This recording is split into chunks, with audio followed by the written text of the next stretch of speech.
Hello, and welcome to the Let's Talk Transformation podcasts.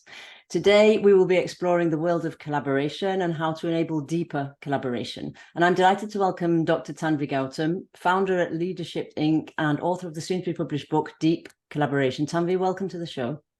Thank you so much for having me. It's a pleasure to have you on the show. Tanvi, your experience and your insights and now your upcoming book will help leaders navigate this transition that they're all in between a more hierarchical structure and way of working and a more interdependent and networked way of working and leading. And as we know, there are lots of elements to creating what I call flow in that system, in the team systems, but the organizational systems as well. And one of the major levers is collaboration, as we already discussed, at various levels. So I think there's a difference between saying we're a team and then actually effectively collaborating as a team, moving to the high performance space.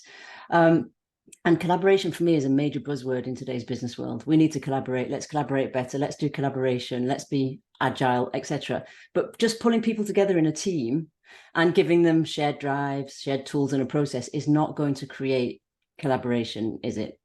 So can we start there? What is going to create collaboration before we talk about deeper collaboration?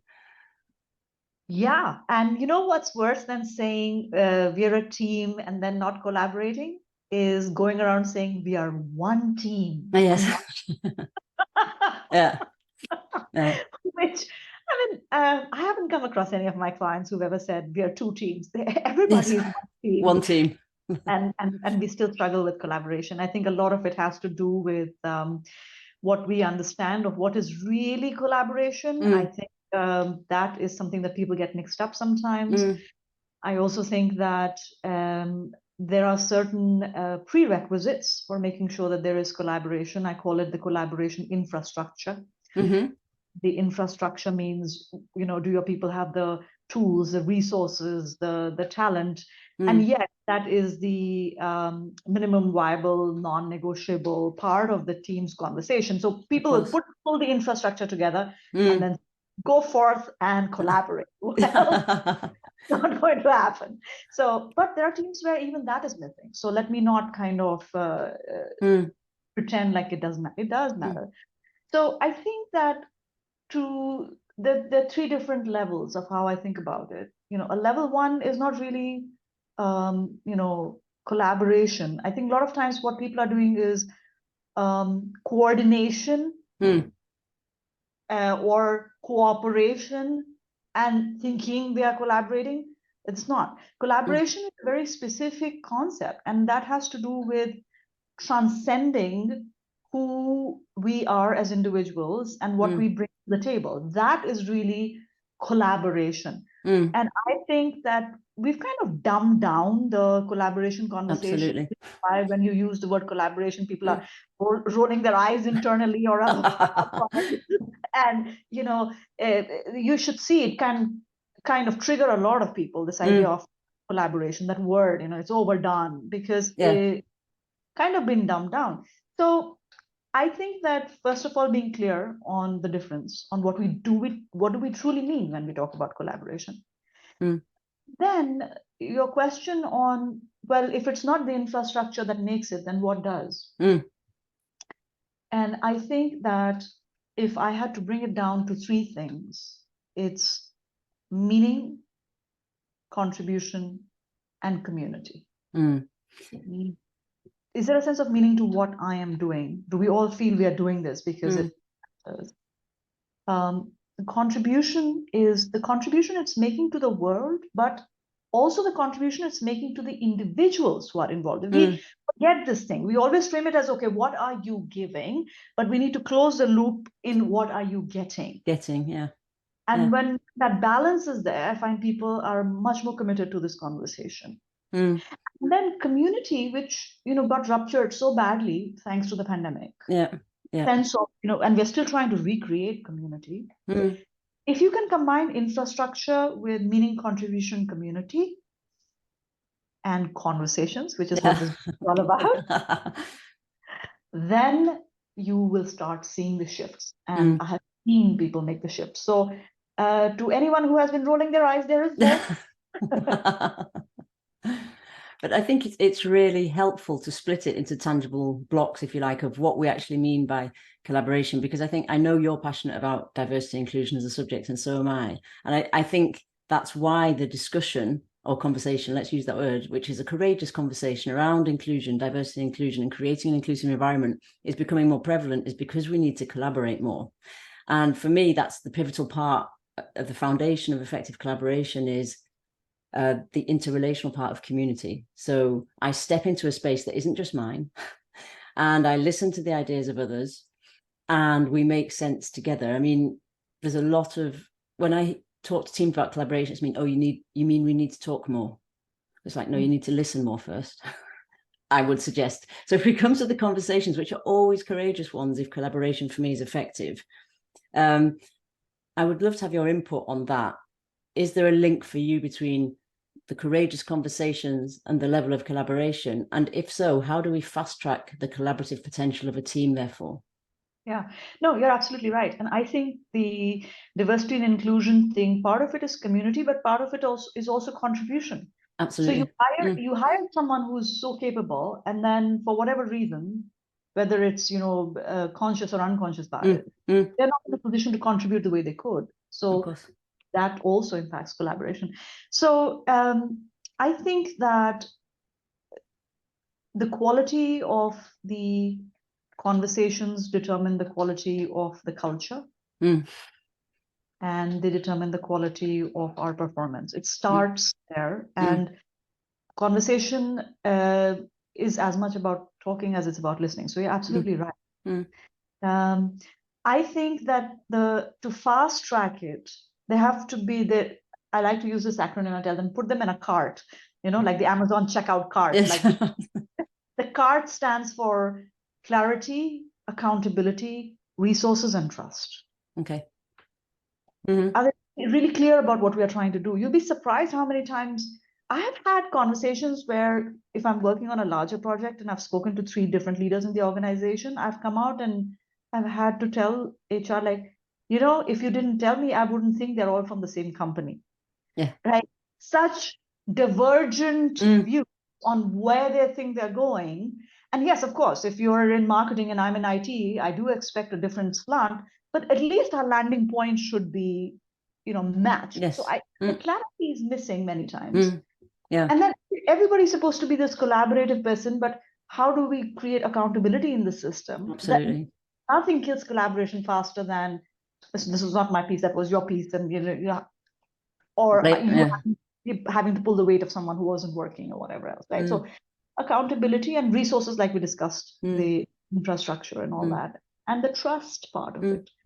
So I think I'm saying the same thing in a slightly more tangible form, because if you're trying to fast track something, these are the bare minimum things you need to look at: is clarity, accountability, resources, and trust. That takes things up a level. It does, and often in blame culture, which is, it wasn't me, it was you, it wasn't my budget, it was his, etc., or hers, etc.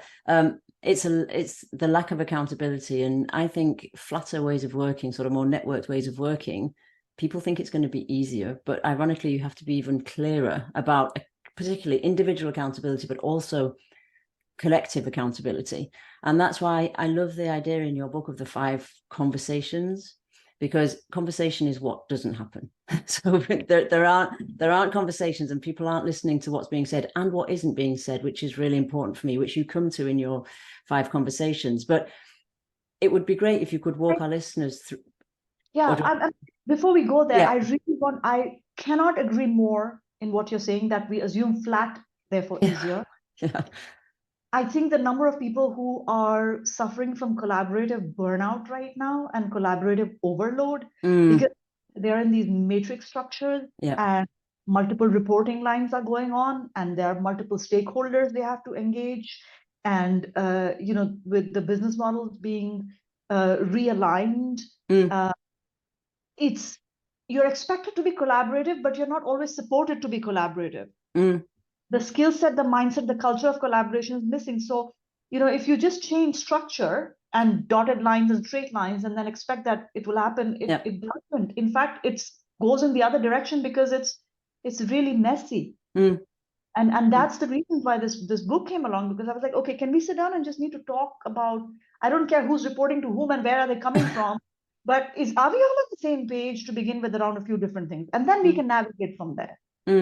So you're right, flat is actually much more difficult. Yeah. And, you know, ironically, people think, oh, I won't have a boss, I can do what I want. I hear all these things, but it's essentially, to come back to your acronym that I really like, it's shifting the cart.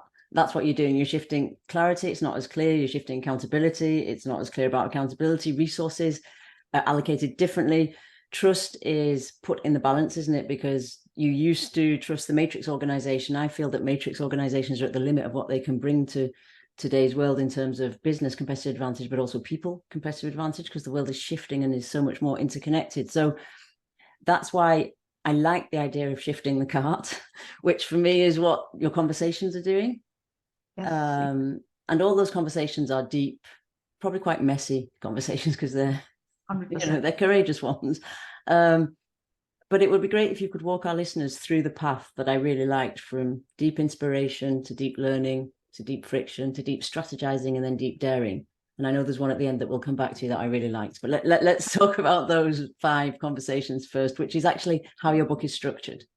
Yes. So in fact, we created a map, you know, kind of like how you go around an island, visiting different parts of I like that.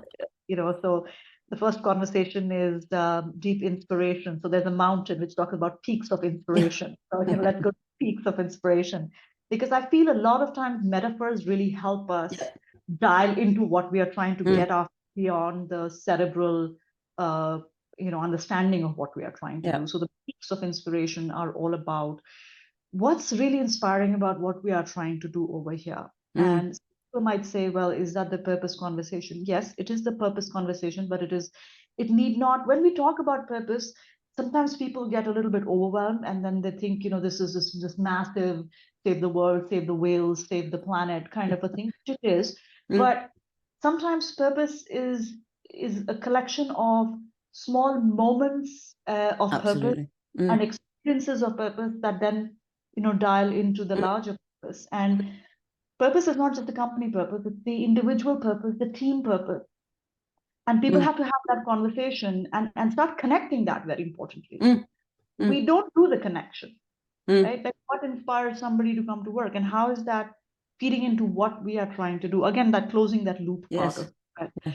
So having a conversation of what's inspiring about what we are trying to do, what is the real change we are making, directly, indirectly, and it, like I said, it doesn't have to be massive, but it still has to be had. Then from the, you know, peaks of inspiration, we go into the deep learning part of it. And deep learning is all about trying to understand what's going on in your world, because this deep collaboration is this book particularly is aimed at teams trying to work across silos. And you know, there's a lot of conversation now around how we are entering the age of the polymath. And the Renaissance individuals. It was really interesting because the Microsoft Chief Artificial Intelligence Officer, that's not what he's called, but I'm forgetting what he's called. So we'll make it. He's in charge of the whole AI thing there. And in the recent interview, he just said that when they got like a bunch of experts together from different fields, and they put them to, you know, these experiments where they were trying to see how they are able to connect cross-functionally, and each of the experts says that they were amazed at how AI was able to connect the dots across disciplines. And it's not just AI, but teams have to learn to do that as well.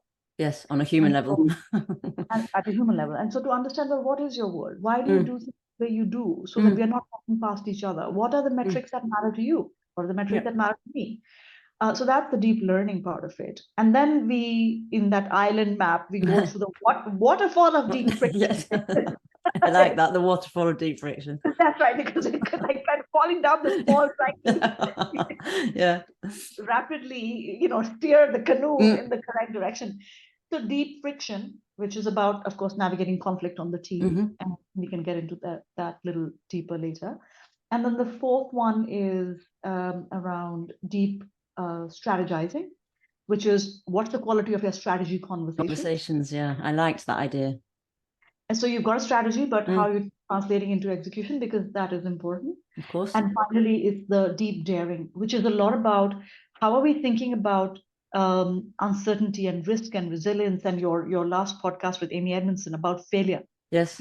All these big statements about fail fast and all of that, and then comes performance appraisal, and then that conversation of but you failed it. I mean, so we have to have that conversation on what's our risk appetite. How are we going to go about it? How are we going to navigate the uncertainty when we are sitting in it? Yeah. This also has had to be had because you can't start creating a maneuver for landing the plane in a storm if you don't have some sort of a skill set around it. Of course. So that's the deep daring, and it's not always linear. I think some teams are better at some than others, but they all had to have been had. Whether it's we spend, we're quite dialed into inspiration, but we keep tripping over on deep friction, or we think we are pretty good at solving conflict on the team, but when it comes to risk, we all kind of tend to back off. So how do we get the innovation piece? So it's not linear, and it's not prescriptive in terms of how much time you should spend at one place or the other. But just make sure you've been through the island of deep collaboration. Yeah, absolutely. And these processes, we're not linear beings, are we? We're not binary beings, which is part of the issue. But so if I go through that, let's just go through it in a sort of linear fashion to the end, which is the last bonus conversation that you put in of deep introspection, which I really like. And it's also something we touched on with Amy Edmondson around failure and psychological safety and how we create these conditions. It starts on the inside always, which is why these conversations are so challenging, but need to be so intentional. And what I really liked about your approach is, yes, it's a journey, that's very clear, and it's not linear, but it's also very intentional. So even if these conversations are uncomfortable, it's really intentional.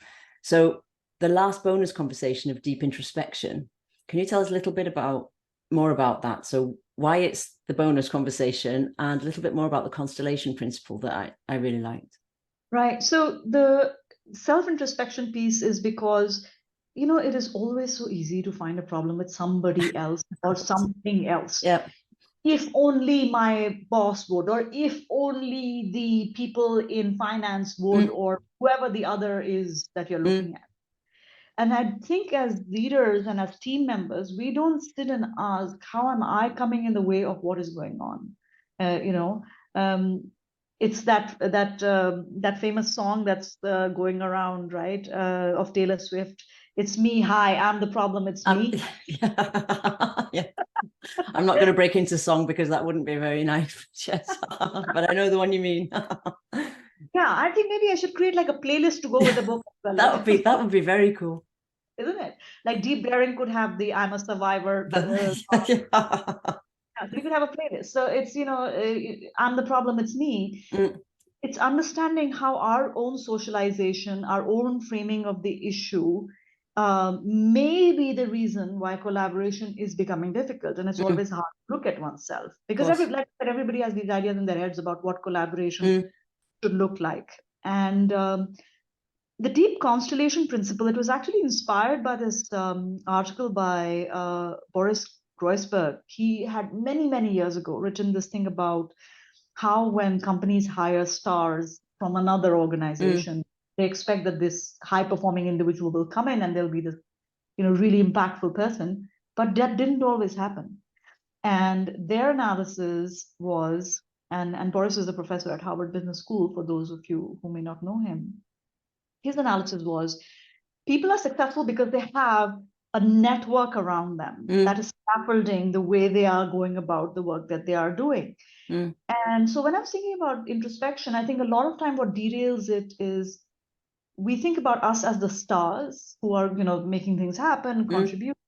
But particularly in cross-silo collaboration, we are not looking for a star. We are looking for a constellation. And just like a constellation in the sky used to guide other travelers, is that constellation that has to guide people who are on the team, the work you're doing with the clients, etc. So stop thinking of yourself as the brightest star in the galaxy and start thinking of yourself as what's the constellation we are trying to form here. And that's what's the constellation principle. And once that clicks, it becomes a completely different conversation. And I have to confess that that chapter was written because there was a time in my life where I had no idea what a constellation principle was. Okay. And I was amongst the people who would roll their eyes on collaboration, like, come on. So it's a bit of a coming home chapter for me. It's Yeah. like it's interesting that I'm writing an entire book on this when I began exactly at the other end of the spectrum. So if I can make that shift, I think other people can. And constellation principle is to inspire you to start thinking of yourself as part of the collective. But that's the inspiration, isn't it? I'm imagining that's why you're writing this book, is to operationalize that experience that you didn't believe in at the beginning, and that can now help leaders tangibly get hold of either 3 pillars or 5 conversations or something that can allow them to navigate complexity with their teams around the moments that matter, which are always around conversations for me. So I think, the bold idea of saying to yourself as a leader, okay, I'm going to intentionally have difficult conversations and I'm going to have them regularly about collaboration. That's quite a different leadership stance, isn't it, from today's, this is what we need to do, these are the outcomes, how do we get there? Yeah, and it happened to me. I remember with my team, we had once done one of those strength finders or something, and I came into office next morning, and they were all huddled. We had shared with each other, and they were talking about, my biggest strength is an activator. I'm the kind of person who walks into the room and is like, okay, you man the door, you get the card, right?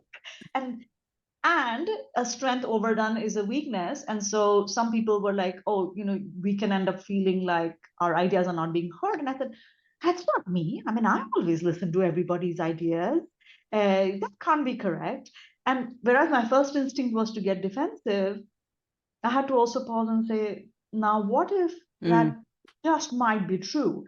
And if that is how they are experiencing me, which is not how I want to come across, then what needs to shift within me? Because that's not how I want to come across. But having that ability to sit and reflect and say, maybe, even if it is 1% true, do I want to be experienced like that? And the answer is, and so a lot of things then shifted. So instead of being defensive about, what do you mean I'm not a collaborator? I am. Like, yeah, but you do need to tweak a few things. So have a thought. So we're back to deep introspection, or the idea of questioning our own sort of mental models and biases and the way we show up, because it's what I call the intention impact gap. And I think it's happened to me various times, and it really hurts, because the first reaction, as you said, is defensive. It's like, no, I do listen to people. How can you say that? But actually, when you dig deep, there's often truth in what's happening, and therefore something needs to be shifted. Which brings me back to deep friction, which you define as the insidious interpersonal dynamics due to latent conflicts. And if there's one thing I see in organizations, and I lived in my 20 years in organizations, it's latent tension. Normally from conflict and normally from lack of conversation. But I like the different type of conflicts you talk about, and how they link either to surface friction or deep friction. And I would like to just spend a little bit of time on that, because I think it's really, really useful as a leader for pinpointing where I might have blind spots. I agree. And, the funny thing is, I've been on so many podcasts, and when I share this with my clients, that's the one conversation that everybody wants to have or find out more about, which makes me think, instead of writing a book about deep collaboration, I should have just written a whole one about deep friction. So, really quickly, the sources of conflict could be, what are we planning to do, which is task. How are we planning to do, which is process conflict. Who is going to be calling the shots on this, which is status conflict. Amy Gallo created that term. She has a book with Harvard Business Review Publishing, and she talks about status conflict. Like, are you calling the shots? Am I calling the shots? Yes, yeah. And then there is interpersonal conflict, which doesn't have anything to do with work, but I don't know why you remind me of my ex, and I don't really like you, or I don't like your style, or whatever, that we got off on a wrong foot, right? Nothing with work. Now, I think what happens is that these conflicts are inevitable. If you have a group of people working together, there is going to be conflict. And you need to have conflict resolution tools and strategies to get through it. Surface level conflict is when all this is there. Yes, we know it's there. We expect it to be there, but it starts going deeper because now it has become interwoven with emotions and identities that are at stake. I have felt judged or devalued in some way, and that could be around a task or a process or a what. So the intensity of the emotion being experienced around is now getting deeper, and so surface level friction can turn into deep friction quite quickly. No. So if it's not managed properly, it can become that. And deep friction is very difficult because sometimes it's like the, smell in the air was like something burning. And like, no one knows what's burning, but there is that smell of something burning in the air. And so it becomes very difficult to identify. Now, if you're a newcomer and you come in, you'll probably be very good at spotting deep conflict. Yeah. Like, why is it that when these two people are in a room, everybody's a little bit tense? Or why is it that I have been told that you cannot talk to this person about this topic because there's something buried over there? Yes. Yeah. Right. And so it gets to a point where no one really knows why it's there. There can be a lot of passive aggressiveness going around. No one wants to be a cat. And there's an emotional charge to what we are doing. Of course. So that's the difference between surface conflict and deep conflict. That where you will have to go to solve for deep conflict is a very different place than where you would have to go if you were trying to solve for surface level conflict, which may be more amenable to, okay, let's just, what's the compromise we can make, or let's push that to another quarter, or let's do this pilot and see where it goes. These are ways of resolving some surface level conflict things. But once it's kind of gone deeper and it's taken a root, you can't do a filling where a root canal is needed. Yeah. And it goes into the system's emotional infrastructure, doesn't it, though? If you don't do something with it, because systems are made of us, of human beings. So if you don't do something with it, it remains in the muscle memory of the system of passive aggressive reactions to a conflict that is there. Everybody knows it, but nobody's talking about it. And therefore we start playing the blame game, or we just disengage. I think that's really, for leaders and for teams, particularly teams who are working in teams of teams where you have to be connected to other parts of the organization, that can be really dangerous. I love that you use the word muscle memory because it is indeed that. And that is why the strategies for navigating deep conflict are different. Yes. Than surface level conflict. In the book, I talk about this idea of co-regulation or co-escalation. Right? I really liked that, yeah. And I'm borrowing from years of tradition of studying the neurobiology of people and the nervous systems of people and how we respond to each other. And if you go look at some of the work that has been happening over the years on studying trauma, and trauma is a word that we don't have time to unpack, but I just want to acknowledge the traditions it comes from. Yes. It speaks to this idea that whether we are in spoken word or not, our nervous systems are talking to each other. Yeah. And which I find fascinating. It's fascinating, isn't it? Yes, and you think about the time when you're going up in an elevator and someone walks in and you instinctively smile and nod, and another time someone walks in, you instinctively are looking up at the the numbers, and then you're looking at your phone and you take a step on the side. Well, the person said nothing or did nothing to you, right? But there's this unspoken we energetically, and all this is now starting. We're going to see more of this coming into the workplace as we talk about human-centered organizations. How do you know something is a human or not now that there is artificial intelligence? Because I have a physical body which artificial intelligence doesn't. Yes. Right. And so you got to pay attention to my wiring, and my wiring is containing within it these what you call muscle memory or the nervous tension, what it feels like when I'm sitting with somebody. So co-regulation is about me recognizing that your nervous system is getting agitated, and how do I kind of co-regulate with you that brings both of us down. And sometimes it's a simple statement like, listen, I hate what you're saying, but I can't disagree why you are feeling like that. I completely get it, right? And that just kind of takes away from the charge of what's going on in the moment and brings people down to kind of co-regulate with each other versus co-escalate. Oh, you think I'm mad? Let me show you what mad is like. Okay. You have no idea mad can be like. Oh, really? Show me what you got. Now that's an escalation, right? And my poor husband, who's had to hear more about this book than he would have liked.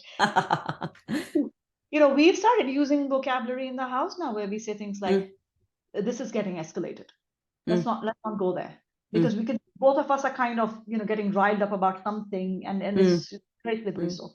So somebody has got to break that cycle, and that co-regulation and I think communities of co-regulation in organizations where we are signaling to each other that it's yes, there is tension, but we need to be talking about it in a way that's constructive. So I'll give you another quick example. Like with one of my clients, we actually had a conversation in the senior leadership team on how does escalation and your nervous system getting riled up show up. And it shows up in different ways. Like for some people, they said, oh, I tend to shut down.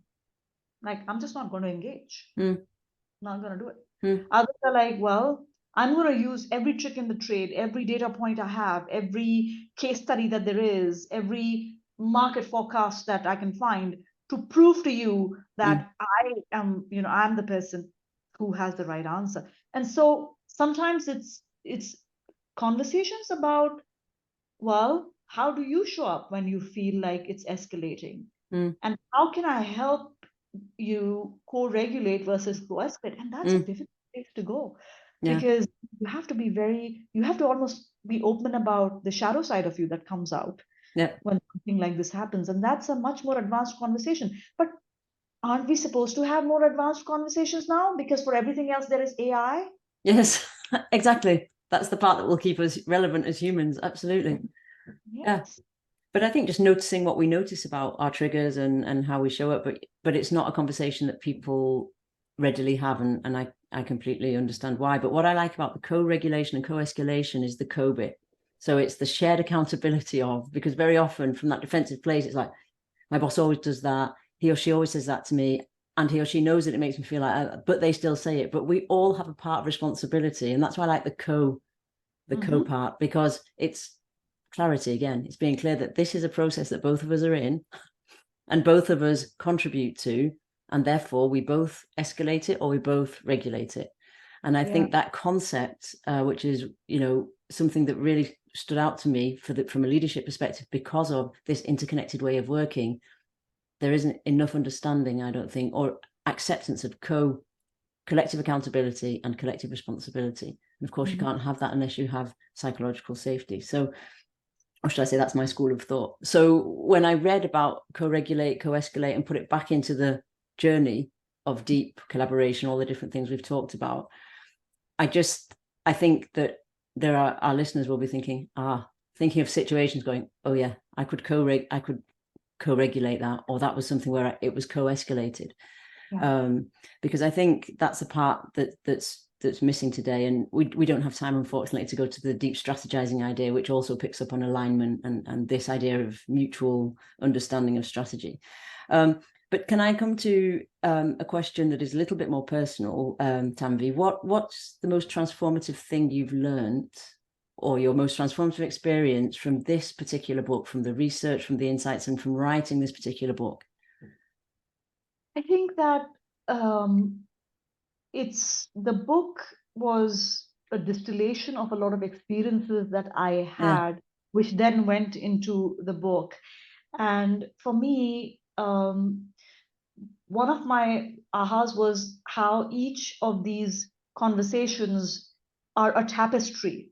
Yeah. It's one thread weaving into the other. So if we have had a deep inspiration conversation and I understand what's your inspiration for where you're going, chances are our deep friction navigation abilities will be better because I have an insight into you that I didn't otherwise have.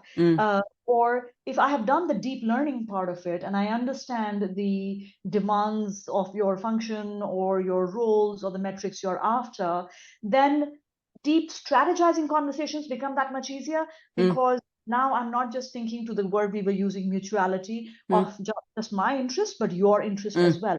So whereas I was like, make sure you talk about ABC. And I'm like, wait a second, it's all feeding into each other because if you did this, then naturally it, flows to that. And so it's a synergistic system. So even in the process of writing the book, I was like, and wouldn't this become easier because we had done that? So that I began thinking of it as 5 distinct conversations, but what it really is these threads which you weave into a tapestry, and that's what makes a strong team, is because the threads have been interwoven. I love that analogy of a tapestry and the questions that spark those conversations, which I would invite my listeners to read the book. At the end of each conversation, there are questions to spark a conversation that you give us, which are really helpful. So time is running, but before we close the podcast, would you have a final recommendation or call to action for our listeners who are thinking, okay, maybe we're not collaborating as effectively as I thought or as I would want to? I think the first step, which is what we spoke about in the bonus conversation, is acknowledging that you may not be getting it right and that there is a reason you're not getting it right. It's not because you're a bad person or the other person is a bad person or the world is out to get you. It is that collaboration is inherently tough. Right? And once you acknowledge that to yourself, draw a line on whatever has been till date and say, if we were to truly approach this from a fresh perspective, where would we be starting? And that's when you come and get the book. And that's why at the end of each chapter, there are these, sparks of questions, which are like, and you can make up your own. There's nothing to say that you can't add, but a good jumping off points, those questions, and reflect on it as individuals and then reflect on it as a team. And it will be interesting as to what ends up coming. I have seen company cultures transform because people have been through these 5 conversations. Excellent. Thank you. I'm going to leave our listeners with that around sparking conversations that they don't necessarily normally have. Tanvi, thank you for coming and sharing your insights and your book and your thoughts. Where can people find out more about your book, you, and what you do? Well, thank you for asking. They can go to leadersupgraded.com. Okay. Because everybody likes an upgrade in life, in flight, in a hotel. So leadersupgraded.com/deep. Okay. And that's where the information about the book is. That's where we also have a download, which is 10 strategies to increase your influence across silos. Okay, 10 excellent. things that you can adopt right away. And of course, you can also get the book, and there are some fabulous book bonuses, and I'll let you go there. But leadersupgraded.com/deep, or come on LinkedIn and say you found me on Susie's show, and then we're like, yay. Okay, super. Thank you. And I will put those links in the show notes so that people can find them more easily. Thanks once again, Tanvi. Thanks for a great conversation. Thank you for having me.